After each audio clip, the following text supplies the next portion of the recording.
حضرت علی فرماتے ہیں، پریشان مت ہوا کرو، ٹھوکر ہمیشہ انہیں ہی لگتی ہے جنہیں اللہ تھامنا چاہتا ہو۔ محبت سب سے کرو، لیکن اس سے اور بھی زیادہ کرو جس کے دل میں تمہارے لیے تم سے بھی زیادہ محبت ہو۔ جو ناپسند ہو اسے برداشت کرو، اور جو پسند ہو اس کا انتظار کرو۔ جب تم بغیر کسی وجہ سے خوشی محسوس کرو تو یقین کر لو کوئی نہ کوئی کسی نہ کسی جگہ آپ کے لیے دعا کر رہا ہے۔ رشتوں کی خوبصورتی ایک دوسرے کی بات برداشت کرنے میں ہے۔ اگر بے عیب انسان تلاش کرو گے تو اکیلے رہ جاؤ گے۔ دوستی کا بھرم صرف وہ لوگ رکھ سکتے ہیں جن کے وجود میں سمندر جتنا دل ہو۔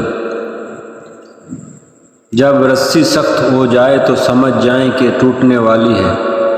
اسی طرح جب حالات سخت ہو جائیں تو جان لیجئے کہ آسانی آنے والی ہے۔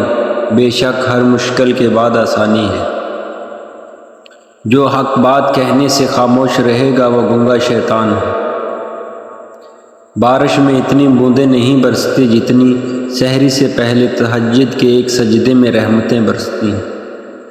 صبح کی نیند انسان کے ارادوں کو کمزور کرتی ہے۔